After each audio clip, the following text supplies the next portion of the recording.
Hey you guys, welcome back to Toe Tags Metal Reviews, and today we're doing another one in our series where one of us tries to get the other one into a band they've never listened to before, and today is going to be Tvfish's first impressions of Deceiver of the Gods by Amon Amarth.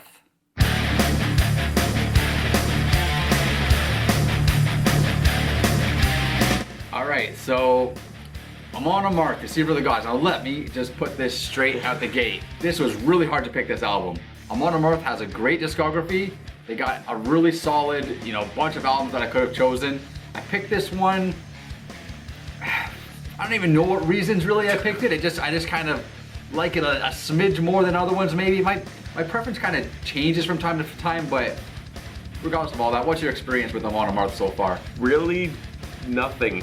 That's why I picked them, because I didn't think you had any experience with Amon Amarth. Yeah, this is a band I just never really checked out. I mean, perfect for, this mini-series that we do, but it's not like I didn't check them out because, I disliked them for any reason. Like, I don't have anything wrong. It's just, good. You may have showed me a track or two of them, and I thought they were kind of cool. It's just, I never really sat down and said, yeah, I'm going to go listen to Amon Amarth, so. Well, now we're going to listen to a full album in its entirety. For my first time, your first time, millionth time. I've listened to it many times. But yeah, we're gonna be back in just a minute with Tvfish's first impressions of Deceiver of the Gods. Stay tuned. Alright guys, we're back. We just finished listening to Deceiver of the Gods in its full entirety for the first time for Tvfish. And I wanna know what you think. You know what? Going into this album, I wasn't expecting something amazing, but what I got was pretty damn good. Yeah. You mentioned to me before we started listening to the album, this band is really big with riffing. That's one of the main kind of selling points from this band. Yep. And I noticed that twofold when we listened to it, because just about every song had stuff about it that would kind of get me moving, get me thinking like, wow, like it's just very pleasing to the ears. Now, I'm gonna start with what my least favorite song was, because we always like to end on a high note. Yep. And that's the last track, Warriors of the North. This is an 8-minute long song. Yep. And while the riffing is good, the beginning is pretty nice with the way that effect, right, on the guitar. But this song, I feel like is too long for what it really is, because you get to the halfway point and you can tell when the song would normally end if it was a 4-minute song. Right. But then that last 4 minutes, there's nothing new. Everything in that last 4 minutes was already there in the first. It's almost like they took the first half, copied it, and pasted it in the second half. Maybe changed a little bit here and there, but I agree. The song is way too long, and there's nothing There's not enough changes in the song. There's not enough happening to justify it being that long. Yeah, when you have a song that's that long, you want to have a musical story. Yes. You really need a good contour within those 8 minutes, because that's a long song, and they don't really have that. You got a lyrical story. Yeah, of course. But you don't got a musical story. Exactly. So that's why it's my lowest rated. Now my highest rated is track number 6, called Blood Eagle. This song hammers you into the ground. It's so hard, it's really right in your face, and I noted that like the entire thing's enjoyable. There's not a second of that song I didn't like. It's short, but it's definitely sweet. Yeah, it's awesome. 3.5 minutes long about? Yeah, like 3:16 I think. By the way, do you know what a Blood Eagle is? I don't. So, Blood Eagle. What is a Blood Eagle? Well, if you remember at the beginning of the song, you had that little audio clip of like, these guys like dying. What did it sound like to you? It sounded like some guys being like stabbed or like cut apart or something brutal. Okay, so the Blood Eagle, from my understanding, was an ancient Nordic execution, a form of execution. And what they would do is, I guess there's different forms of whatever, but basically what they do is they lay a guy down on his stomach and they'd slice his back open. They'd take a hammer and chisel type of, or tools or whatever, break all the ribs, and then pull the lungs out from the back and then drape them over the guy's back, like eagle wings. Holy and they'd call that Blood shit. Eagle.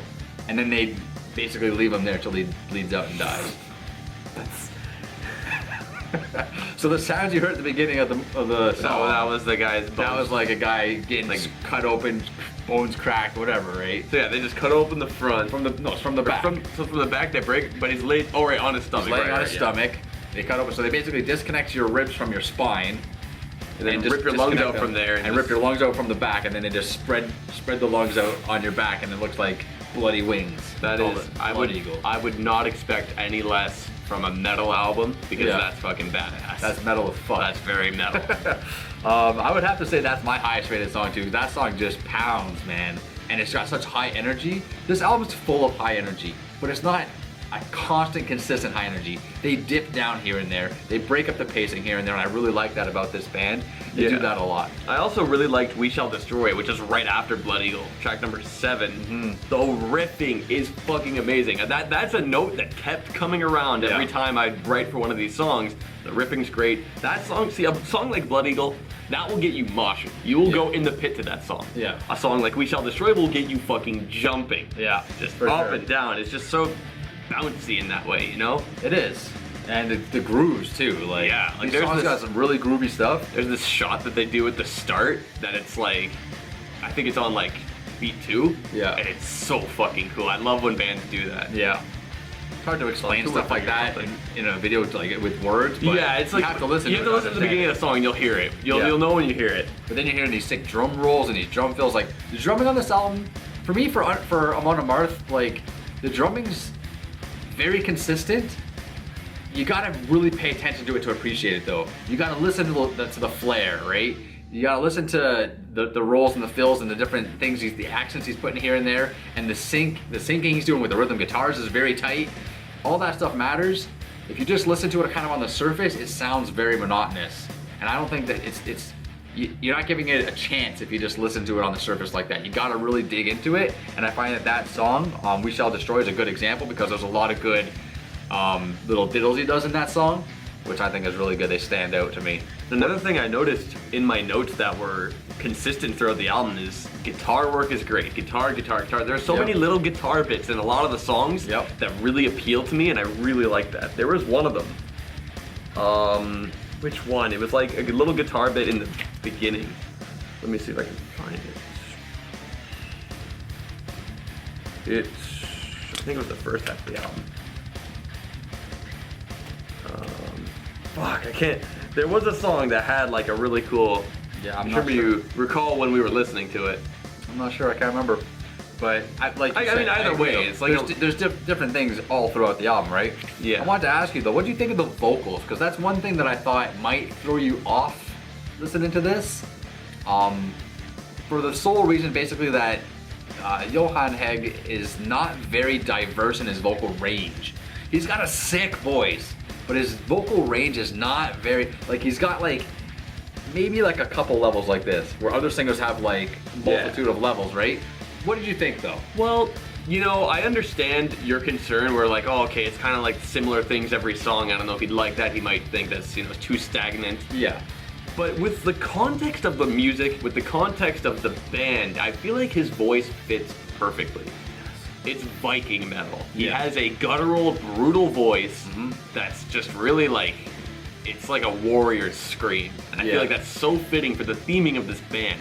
So I feel like his voice fits the shoe really well, and it's such a brutal growl. Like if you really try to focus on it, because there are a few songs I was just listening to his voice thinking like, fuck, these are good growls. Like, see, it took me a while to even start appreciating his vocals like that. Like when I first started listening to him on Amon Amarth, the vocals was like probably one of my least favorite parts of the band. But the more I listened to it, the more I started going, this is sick. Like this guy's one of the best growlers in the game, bar none. Honestly, he is.